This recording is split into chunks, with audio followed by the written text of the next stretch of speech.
quite a few months ago I posted a video on how to check your wheel bearings.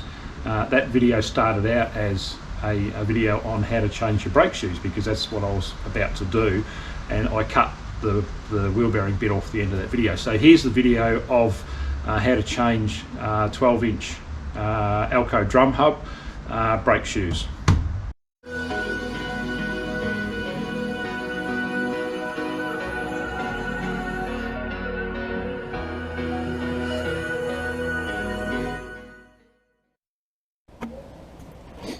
So first things first, we've got to use an open-ended spanner to take off this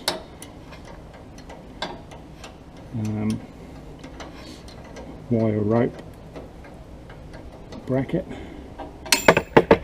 which we're using a 11mm spanner for this one. Of course they may be different, so they're not really done up very tight, they don't need to be. And undo both sides. That's got to come off all together. Keep a track of where you put stuff. Right there is good for me.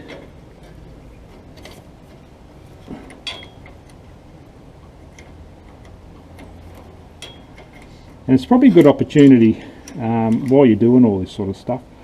It's not a bad opportunity to maybe adjust the handbrake, slacken it off at the other end, at the front of the van, and tension it up down here at this end. So that's done. Alright, and that just lifts out, pops out onto the floor. There's a small, you can see down there, there's a spring attached to the back. There's not much tension on that at all. I don't know whether you can pick that up. I'll get a pair of pliers and just lift that off. There's not much pressure on that. That's it. And that just comes off. Right, so now that's all free.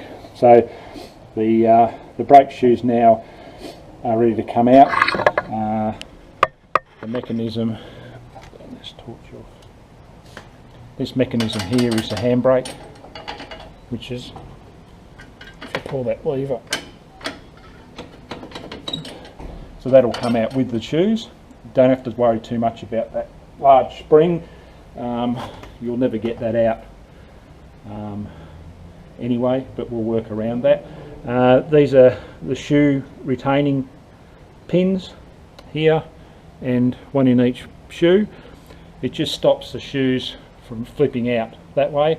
There's not a lot of pressure on them, there's not a lot of pressure on that spring, and it's just a matter of, there's a little cup on the end here. I don't know whether it comes up in the video. There's a little cup on the end here, and a pin, so it's a matter of pushing that cup in, turning it, and it'll just pop off on both sides. As soon as that happens, this spring up here is going to want to pull those pads in, but not under a great deal of pressure. It's not going to bite you. At this point in time, there's very little on this here that can attack you, rip your fingers off, or take some bark off and cause you a major mischief. So don't panic too much about that. There's not a lot in this that's under much pressure that's actually going to grab hold of you. And as I said before, you can do most of this with normal everyday tools that most people will have in their garage. There's a small spring that locks into a recess on the bottom of this shoe, and the matching one on the other bottom of the other one. The spring's in the middle, and we can pull that out. But what I'll do is I'll pull that brake shoe out, the brake magnet out first, and what I'll do is get just a piece of wire. You can use a cable tie, whatever you want. Hook that up onto something, doesn't matter what it is.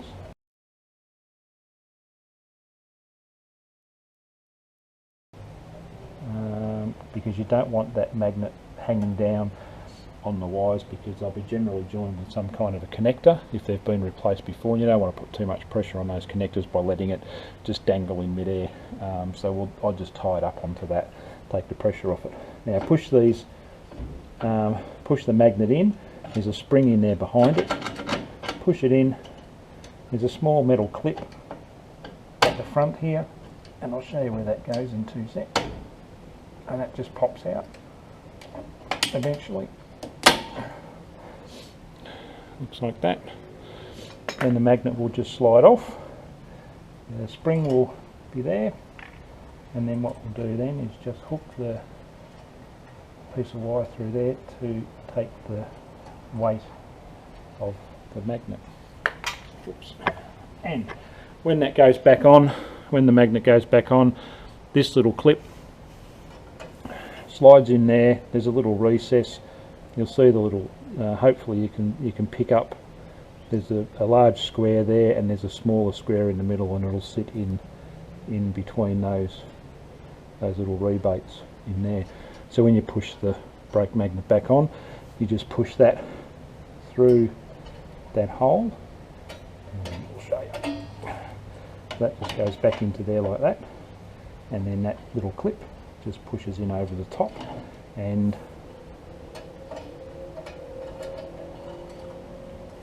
just bites into those holes in there. So I'll close that up a little bit because it's sprung open a tiny bit, getting it off, and that is almost perfect. Beautiful. So that'll go in the tray. That's where I put all my stuff, so I know where it is. And now we're ready to pull the shoe retainers off, and the rest of the brake pads themselves. So there's a spring at the top that holds the shoes in at the top, and there's a spring at the bottom which just holds the shoes against this thing here, and that's the adjuster. Trailer brakes are not like car brakes. Car brakes are self-adjusting, and they will adjust themselves as they wear down. Trailer brakes don't do that. You need to adjust them manually. If you don't adjust them, they will stop working. Whereas car brakes, they'll readjust themselves as you're driving along, and they'll work the same, 3 weeks is what they're working today. Whereas once these start to wear down, these will not adjust themselves, and they'll stop braking after a period of time. Alright, so pull this little pin, this spring off the bottom here. You're going to have to put a bit of grab hold of it, and not a huge amount of pressure, and that's it. There's not a lot to that one, and so to put it back on is the same thing. And you'll notice when you put it back on, there's little rebates. Get the other pad. Sorry, get the other shoe, the new shoes. It's these little clips here. It's just that area right there that it clips into, which hopefully you can see it on the video. Undoes. That goes back on either way. It doesn't make any difference. But one thing you will discover when you put it back on, if you don't discover it before you take it off, is that it actually bends around this adjuster here, so it doesn't clear it. So the adjuster kind of grinds across the top of this. Now I'm kind of guessing that it's a way of putting a little bit of pressure onto that adjuster, so it doesn't undo itself. But I'm not really sure about that. But that sort of make a bit of sense, because otherwise it's a really shitty design fault if that's not what it's for. So when you put it back on, see that's now touching, but the spring's got to go up to there. So it puts a bit of pressure onto that thing. So that's the adjuster that we use to force the brakes in and out, which is that. So it just screws, and it screws in and out. That's filthy. And when I put mine back on, I always put, that came off that way, but I always put them that way. I always have there's 2 holes in the backing plate, so you can get to it either way. I always put them at the front, and that way I know which direction that they turn to do them up and which direction they turn to undo them, because I always put them back in the same way. So that can stay down there. Don't put that in there with your other clean stuff over in that tray, because that's full of rust and shit, and you don't want that on your bearings and stuff that's sitting in that tray. So keep them a little bit separate. Anything that's got dust and shoe dust, dirt, rust, whatever, just keep it on this piece of whatever you've got on the ground underneath, and keep the important stuff separate. Alright, so now we've got to take these clips off here. Now make a bit of room. So the pin comes out from the back. I'll move this camera over here. Pin comes out from the back, so it's a matter of just grabbing hold of that, putting your finger on the pin at the back, turning it, and it will pop out, and that's it. Pull the pin out. Now, so the shoe wants to flick around the other way. So give you a bit of a look at what that looks like. There's a blade hole in the top. That pin goes in, turns, and then just locks on, and that's it. There's not a lot of pressure on that. The spring's not. It's only just to hold them. It's not to do much else. They're much easier to take off, and they can be a tiny bit fiddly to put back on. They won't bite you at all, but they can be a little bit fiddly.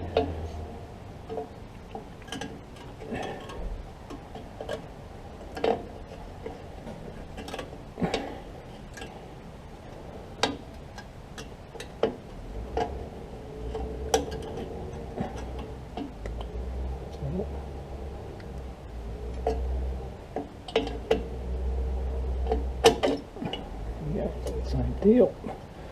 It's always a good idea when you do anything like this is to keep stuff where, put it back in the same spot that it goes, even though these things are the same on both sides. I always think that it's best, the one that comes out of the left, put it back in the left, the one that comes out of the right, put it back in the right. I think that's good practice to stick to.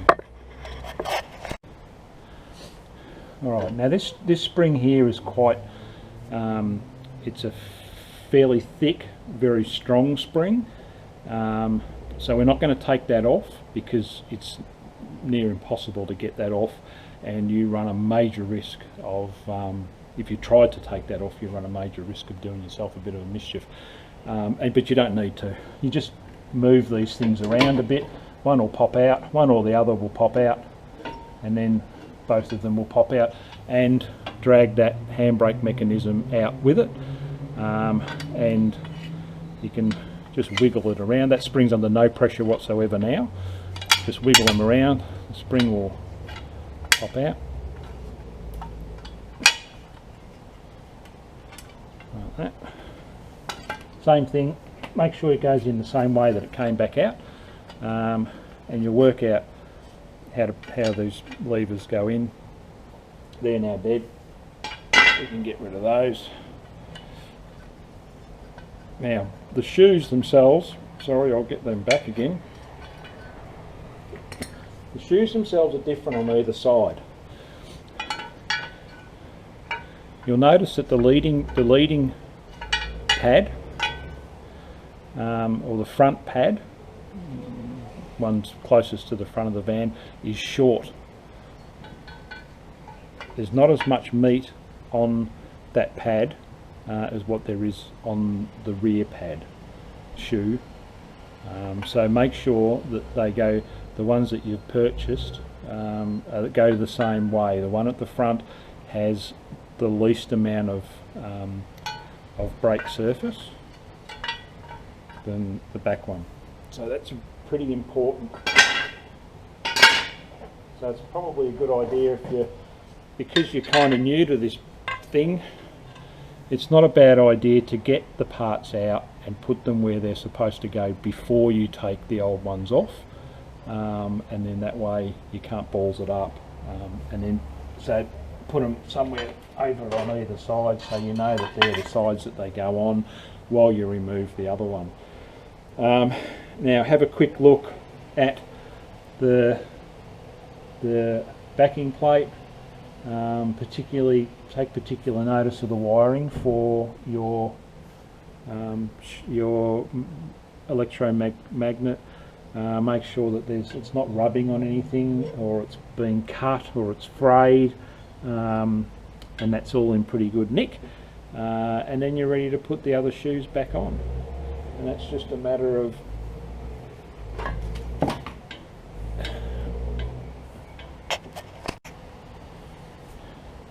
so all we need to do now is feed the handbrake component back in, which is pretty easy. Hook the spring, I don't know whether you can see that, can you? Yeah, close enough. Hook the spring back in. It all just sits in there, there's no pressure or tension on that whatsoever.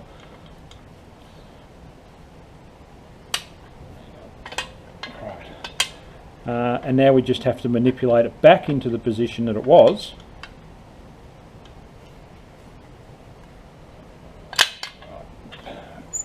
Before we took the other one off, which is a matter of shoving that handbrake cable back through there, putting the front one behind that retention plate at the top, and then just moving.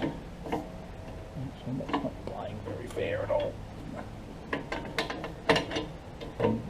Put them over the top of each other at the bottom, frig around long enough, and I'll pop back in. Now they'll want to pull back toward each other because that spring's pulling it. It's not under any pressure at the moment. It's just sitting there. But once you when you put those retaining pins back in the sides of each of the shoes, it will put a tiny bit of pressure on there. Not enough to do yourself any mischief, but it will put a little bit of pressure on there. So that's just a matter now of putting those pins back through that hole at the back, through the corresponding hole in the pad, the shoe, I should say. This is the chippy bit. All right. I need to line it up where the hole is, sideways, which is about there, and like that. So take your time, there's no rush, there's no points for being fastest brake installer.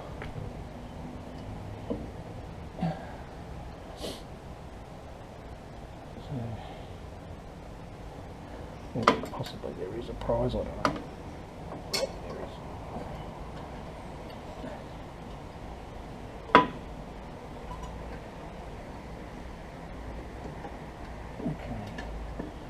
A little bit of pressure, not much at all, and that's done. That's on. Have a look, get a torch, make sure that it's in correctly. You don't want any of these parts falling off inside the brake after you've finished.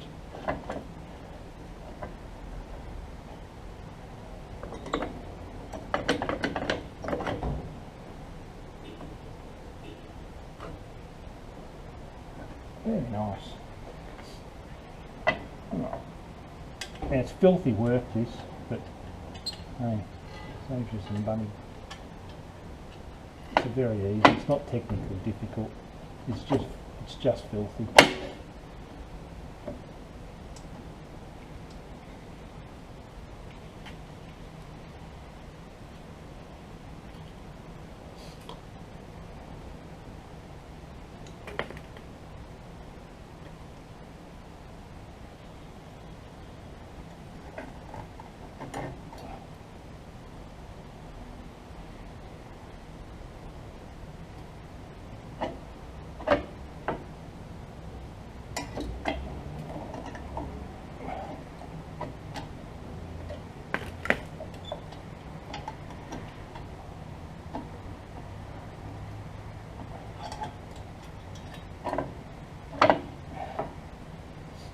Can be a tiny bit of a shit because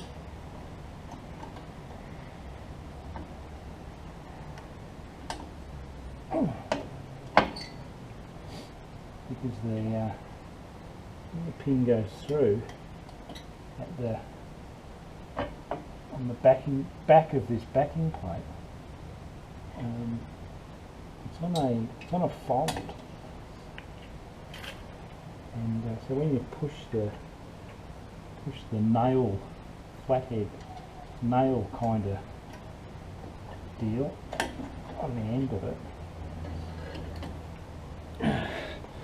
it, it's on a fold, so it immediately just pushes against the side of this thing. It's a freaking pain in the ass. It's a really shitty design fault, I feel. So when you push it, it doesn't sit straight.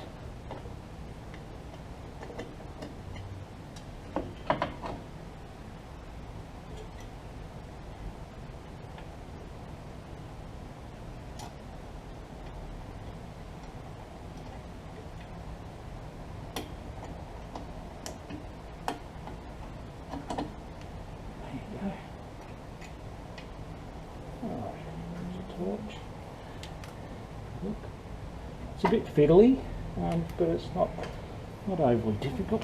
Now, so we need to, because there's now more meat on these brake shoes, we need to screw this in so we can get the drum back over the top of them, because over the period of time that the old shoes have been on the van, they've progressively been wound out in order to make up for the loss of shoe surface over their age.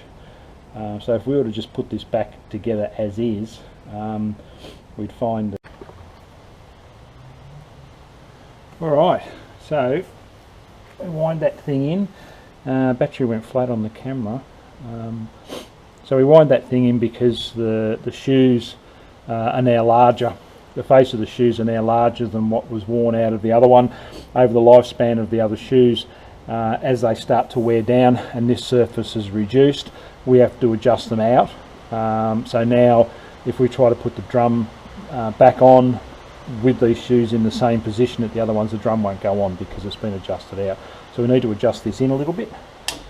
Push that in between the two, make sure it's seated in there nicely, which it is. Like that. And so we're ready to go with that, or we were ready to go with that, except we need the cable for the brake magnet in front of that, not behind it. And the reason why we want to do that is we want that cable to tuck in over here, tuck in over there nicely so it's out of the way. So we're ready to go. Brakes are on, they've been adjusted in. We can now put this spring back on. Now just remember the way that it came off is to put it back on the same way. So put it back on in the same direction that it was, in the same orientation.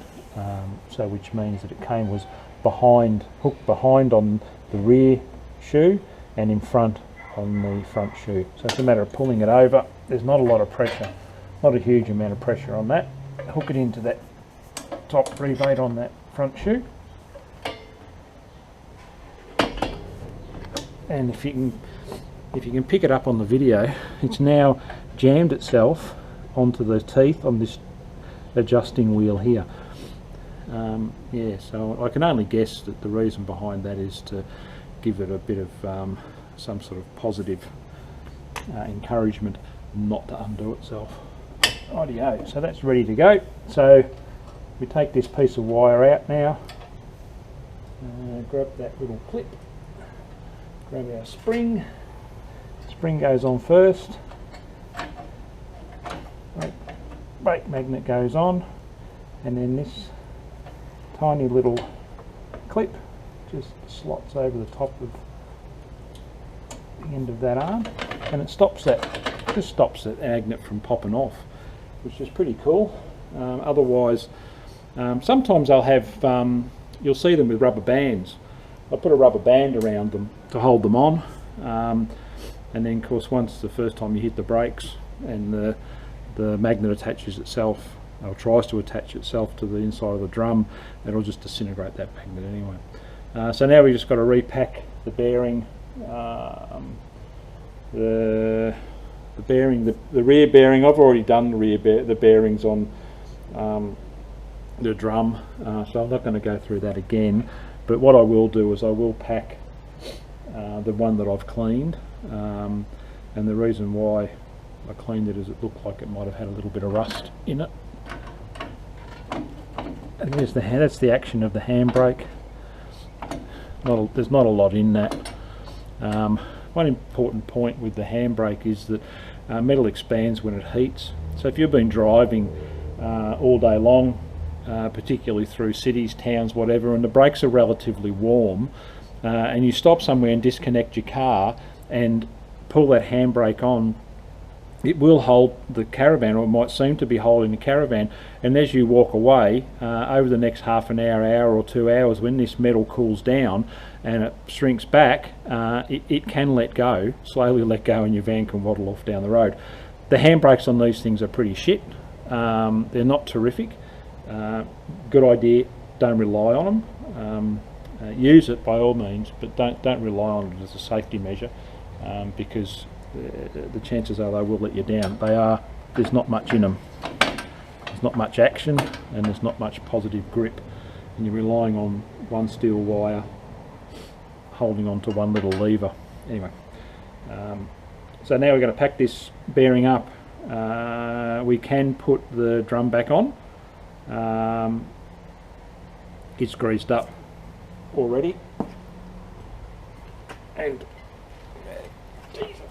so there's a seal in the back of that, which I'm not taking out because it doesn't need to be taken out, and if you take it out you need to replace it, and I'm not doing that. So because we've let that brake, let that adjustment go, it'll now slide back on quite easily, and this is where we grab some gloves and start greasing up that the front bearing, the outer bearing. Another probably important point, bearing grease is bearing grease. Don't fall for the trap that different colours mean different things. They don't. It might inadvertently mean something different, because a particular grease might be made by a particular brand, and that particular brand might be rated for Formula 1 racing cars. But if it's grey, red, blue, generally the stuff you buy from Super Cheap Auto or wherever, it's all the same. As long as it's rated, and that rating is NLGI certification. As long as it meets that certification, any bearing grease will do, as long as it's for wheel bearings and it's high temperature. This particular one's Timken. Timken's is a well-known, well-respected brand, and this particular one's red, but red means nothing. And so what we need to do is we need to force the grease all inside. We need to pack this thing. That's why it's called repacking. You need to pack as much grease into there as it can take, and then just shove it back into onto the front here. So I can't turn the camera. Hang on, stand right. All right. So jam it in the back.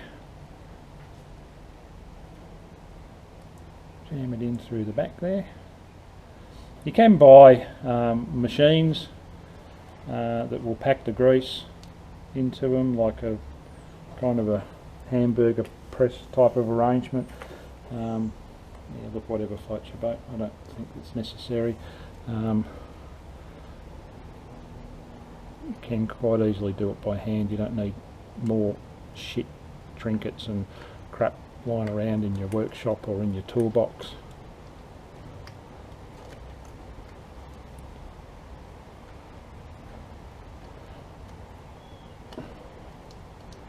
And you'll see it coming out the other end eventually. And then once we've finished doing this, this is where you need the gloves, because it will get shit everywhere.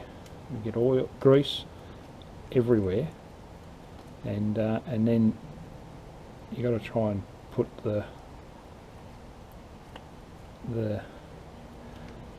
wheel back together, and you've got greasy hands, so you're going to have to go and wash them. So that's now starting to pop through the other side, which is exactly what we want. So if you put a bit on your palm and try and just work it through.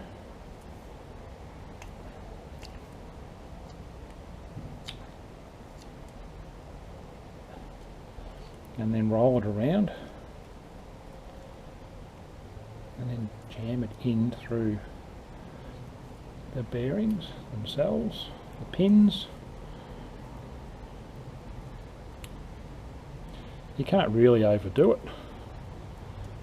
because it won't take any more grease than it can take.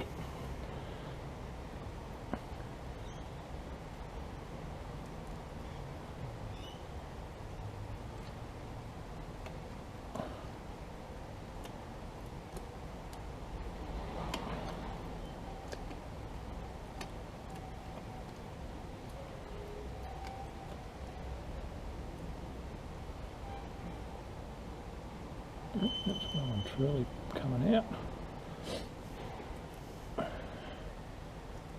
Just got to make sure that it's full, that's all.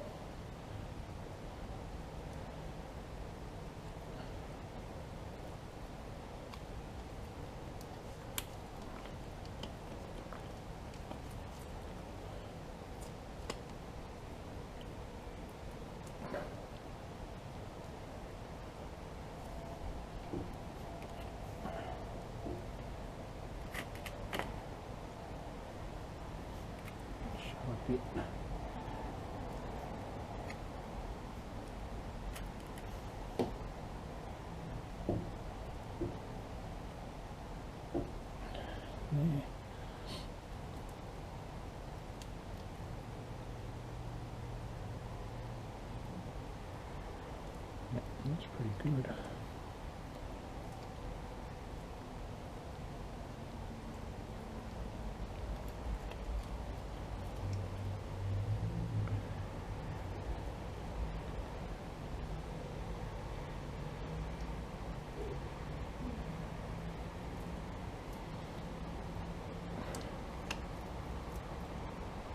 Alright, good enough.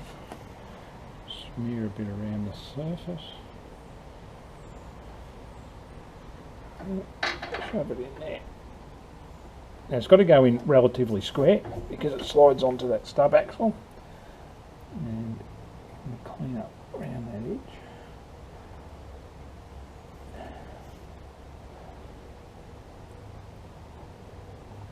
That's it. Wash it on. And this crown nut, or castle nut, or whatever you want to call it. When you're playing with when you're greasing it up and you're frigging around with it at sort of at this point, and when you're pulling it apart and you've got grease all over your fingers, take the opportunity to just feel it and make sure that there's no grit. You can't feel anything in that grease. If it had anything in there, it would feel a bit like sand. So you don't want any metal filings or dirt or rust flakes or anything like that in there, and you'll be able to feel it if it's in there. Alright, now we'll turn this camera off for 2 secs. Alright, so now that's back on, what you want to do is do that up tight. You can't do this up too tight because there's not enough pressure. That's the brake pads you can hear. You want to do it up so it's not rolling, not spinning super freely. and then spin it around with your foot. And this is where I suspect people's techniques will probably vary. The way I do it is that I spin that around, then back it off, and do it back up again, spin it around some more. There's Max, the underdog.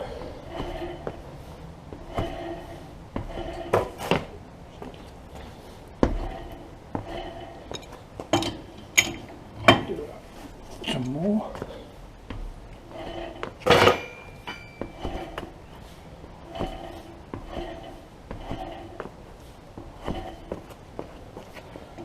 Okay. These bearings will take an extraordinary amount of pressure. Alright. Back it off a bit. Back on.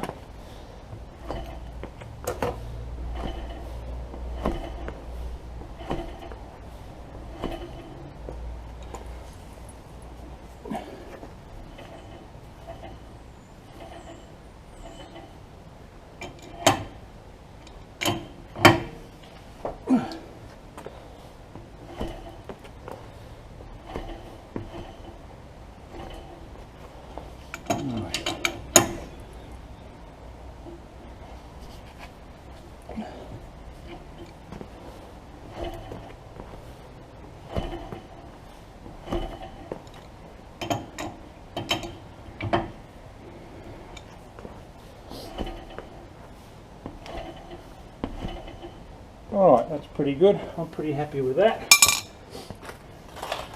We've got a new split pin, and we just got to find the hole where it lives, which is right there.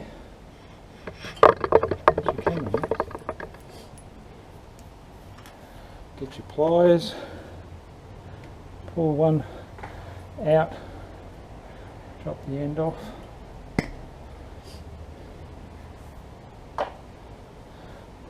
Chop the end off the bottom one. This split pin doesn't do anything except stop that nut from being able to undo itself, and that's all it does. And then we fold that up there.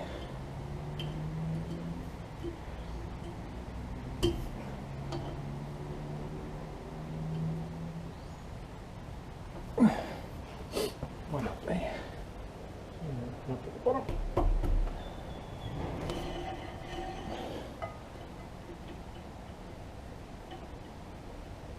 That's it. Now the cap. When you put the cap back on, make sure there's no dirt and shit inside it.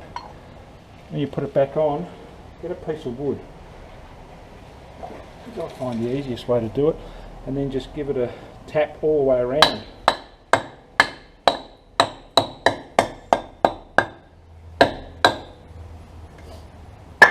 And that's it. We're done with that. So now what we have to do is adjust the brakes, put the brake cable back on, and adjust it, put the wheel back on, and adjust those brakes until they grab, and then back them off until the wheel spins, you know, like a, you know, maybe a turn and a half, without stopping, without, you know, spinning it around. And it shouldn't just keep spinning, it won't keep spinning. So maybe one and a half turns, and we're done with that. And then tomorrow we'll do the other one. All right, we're underneath the van now. This is the back of the backing plate, and these are the adjustment ports or holes, and hopefully you can see just in there, in the front one, is the little adjuster that we pulled apart, and I mentioned that I always have the adjustment in the front hole. That's the back of the van. The front of the van's this way over here, So I put the adjuster in the front hole, so it's always in the same spot, and clockwise means increased pressure, and anti-clockwise means reduced pressure. So when you're adjusting that little wheel, and all you're doing is putting a screwdriver in there, levering it, putting it onto one of those, on that star adjuster, and then levering it up, or the other way, levering it down to adjust it. So you're basically spinning it around on those little teeth, and the wheel's now on the ground, so I can't spin it around. It should be a very light grinding sound. Do them up until, so there's a positive braking effect, and you can feel that when you're spinning the wheel, so you obviously have it when it's jacked up, and then back it off. And then in this case we've got the adjustment cable for the brakes. Give it a bit of a tweak, pull the cable, move those shoes around inside, and then just keep adjusting it until it's the right pressure, which is just a light scraping, a very, very light scraping as you're turning it. So it's not interfering with the rotation of the tyre, but you can hear it sort of, it's a bit of a grinding sound as it's spinning around, but without those shoes actually hampering the turning. That's the back of the pin there, and there's one on the other side over there. They're the pins that hold the pads or the shoes against the backing plate inside. It's got the little springs on them from the other side, and that's about it. And you should have some rubber caps that go in there. I've got one that's missing, so there should be two of them, and you just take the one off that you need to adjust. You'll probably see the other side of the spring inside that hole there, and so that's another wheel done, and we'll move on to the last one, which is the rear driver's side. Also notice, we'll pan back a bit, we also don't have any shock absorbers. They're out too, because they're being replaced as well, so we're just waiting for them to come. They just bolt on, so if you want to adjust change over your shocks, I'll go through that actually when I get them, but there's no pressure shock absorbers, just absorb shock. There's no actual tension on them whatsoever, so apart from the bolts being a real turd to get undone, they actually come out relatively easily. So now that I've finished my brakes, replaced the brakes, done the bearings, or checked the bearings, readjusted the brakes, taken it for a spin, see how it performs. I'm now back, and so what I'm going to do now is I'm going to check the voltage to each of the brake magnets. This is my trailer plug, and I've got a couple of spade connectors jammed into the pins. This is upside down obviously because the 5 larger, I think 50 amp pins, the bottom ones, and the top ones are 25 or 30. So this is your normal, these smaller ones at the top are your normal 7-pin plug equivalent, and then the 5 added ones on the bottom make a 12-pin plug.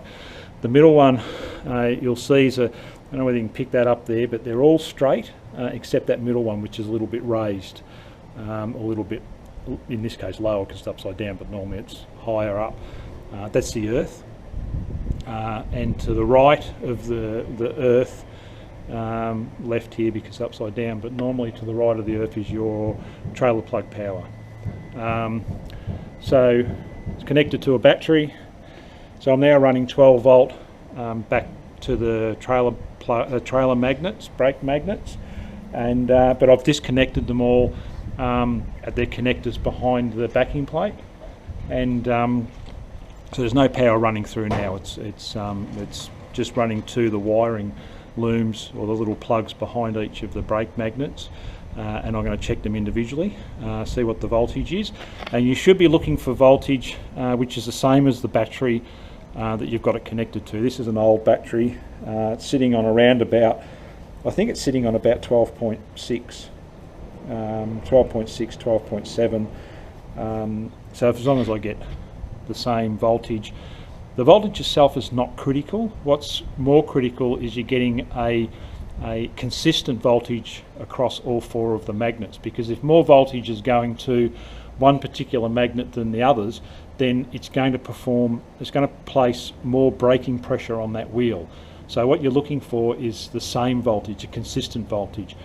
Not necessarily, like if it's the same as the battery that it's connected to up here, that's great, but more importantly is it's consistent between the 4 wheels. So for example, if you got 0.1, 0.2, 0.3 volts, a voltage drop between this battery and the brake magnets themselves, that in itself is not critical, because you can adjust or increase the voltage that's going to the brake magnets from the controller in the car. But what you can't adjust is the pressure that each of those brake magnets places on the drum and the braking action of each of those. So if they're not consistent, you will get less than consistent braking across your 4 wheels. So that's the more important thing. And if you're going to go roll down this path, choose your own path wisely. I'm using these spade connectors, but obviously there's a risk that I will short those out, that they may touch each other, cause a problem, whatever. I'm going to take that chance. You do it however, which way you choose. So we'll jump under the van now, have a look at one of them. I'll do one on the video and I'll do the other 3 in my own time. And we'll check the ohms for the brake magnets themselves, because there's a range of resistance to the brake magnet which will indicate whether it's healthy or not.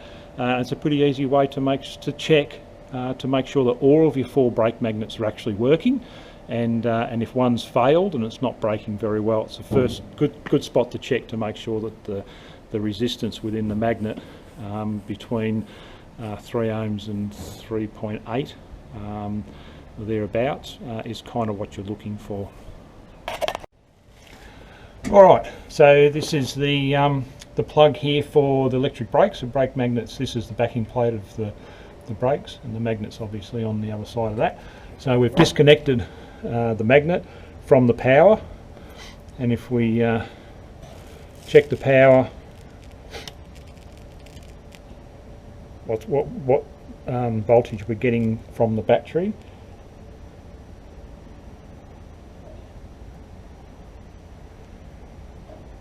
Actually getting really good voltage there. We're getting exactly the same as what we got at the battery, so that's not too bad. That's really good. So now what happens now, if I plug this in back into here, we're going to get 12 volt go straight to that magnet, and it will activate that magnet and it will stop that wheel from turning. That's the theory. So if we plug that in, you might have heard that little clunk. That's the battery grabbing, and there it is there. So that's not moving now. So that battery's, sorry, the trailer magnet is it's charged itself and is now attached to the drum. So if we let that go, off she goes, clunks again, and let's go. Do it again.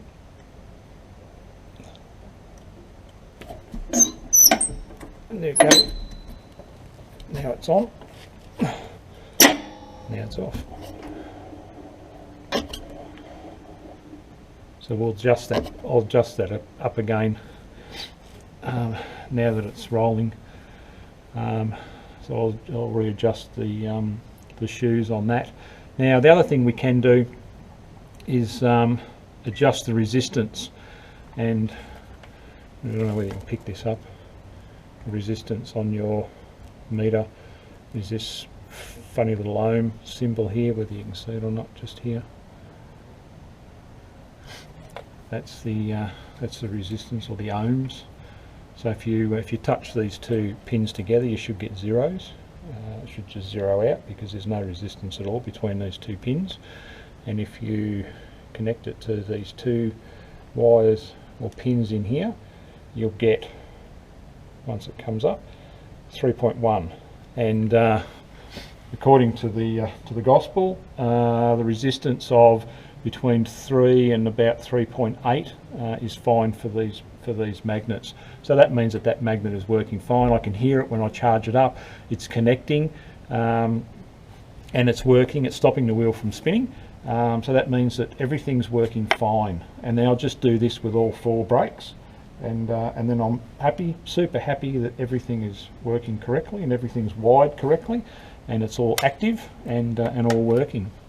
And so what I'll do is I'll leave that disconnected, and I'll go around and check them all, check the voltage on all 4 of them, and check the resistance on all 4 of the actual magnets to make sure that they're all between 3 and 3.8. Mine are, because mine are relatively new. The brake magnets aren't that old, so I would suspect that I'll be pretty disappointed if they weren't between 3 and 3.8, because I haven't done too much work. And then I'll readjust the brakes, and then we're done. We're ready to go.